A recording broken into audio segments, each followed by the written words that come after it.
शहर के सबसे व्यस्त इलाके व्यस्त इस मायने में कि यहाँ पर कुछ ही दूरी पर 3 पेट्रोल पंप, 2 बड़े होटल व शादी घर, 3 बैंक स्थित है। वहीं टॉकीज व अन्य व्यवसाय स्थित है।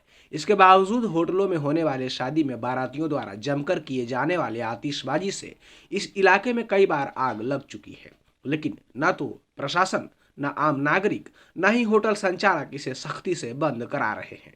ये जो क्षेत्र है बहुत सेंसिटिव क्षेत्र है और सेंसिटिव क्षेत्र होने के बाद यहाँ पर 3-3 पेट्रोल पंप हैं और अन्य बहुत नाजुक दुकानें हैं।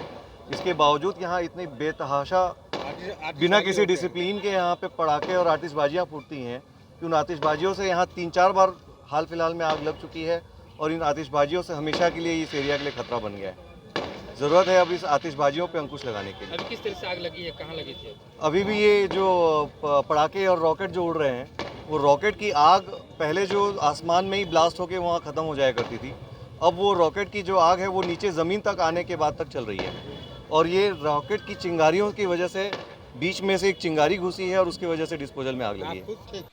और मान्यता यहाँ पर यह तीसरी बड़ी आगजनी की घटना घटी है। इसके पहले एक लकड़ी गोदाम अथवा मिल में भी बड़ी आगजनी हुई थी। इसके पहले पूर्व पार्षद पपिंदर सिंह के घर पर आग लग चुकी है। वहीं अब डिस्पोजल सामग्रियों के विक्रेता की दुकान में बारात के दौरान फोड़े जाने वाले पटाखे व आतिशबाजी से आगजनी की एक बड़ी घटना घटित हुई, जिसे अग्निशमन विभाग की तत्परता एवं आमजनों के सहयोग से काबू पाया गया।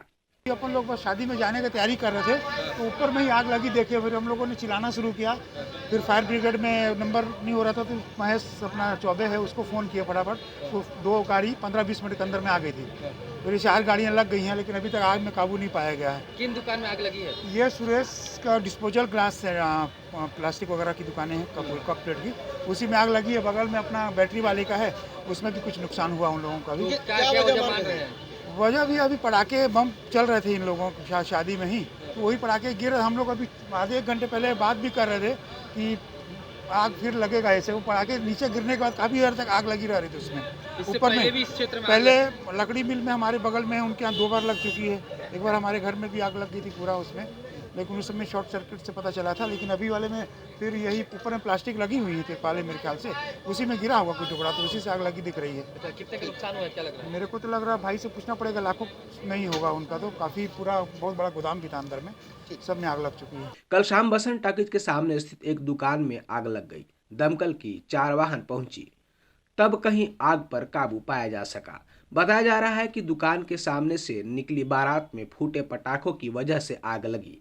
बसंत टॉकीज के सामने स्थित महामाया इंटरप्राइजेज दोना पत्तल की थोक दुकान में यह आग लगी। बगल में संचालित पान व बैटरी की 2 दुकानों में भी यह फैल गई थी। लोगों की तत्परता से अग्निशमन को फोन किया गया, तब कहीं जाकर आग पर काबू पाया गया। आग लगने के स्थान से महज चंद कदमों की दूरी पर ही पेट्रोल पंप मौजूद है।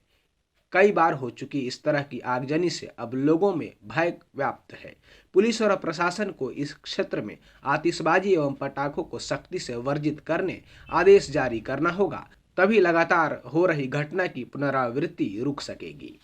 हमको व्यक्तिगत सूचना प्राप्त हुआ कि बसंत मल्टीप्लेक्स के सामने दुकान में आग लगी हुई है। सूचना पाकर हमने तत्काल 2 गाड़ियां रवाना किया एक साथ, और जैसे हम घटनास्थल पर पहुंचे आग बुझाने का काम शुरू किए। आग कंट्रोल हो चुका है, किसी भी प्रकार का कोई धन जन का हानि नहीं हुआ है। जला हुआ जो मलबा है उसको हम हटवाने का कोशिश कर रहे हैं। कितनी वाहन लगी दमकल? 4 गाड़ियां लगी हमको आग बुझाने। किस दुकान में आग लगा? ये दुकान का गुप्ता महामाया इंटरप्राइज। क्या क्या सामान था जिसमें आग लगी? इसके अंदर डिस्पोजल था, बैटरी था, किराने का दुकान था, ये सब इससे आग लगने की क्या वजह बताई जा रही है? आग लगने का कारण अज्ञात है, इसके बारे में कोई जानकारी नहीं है।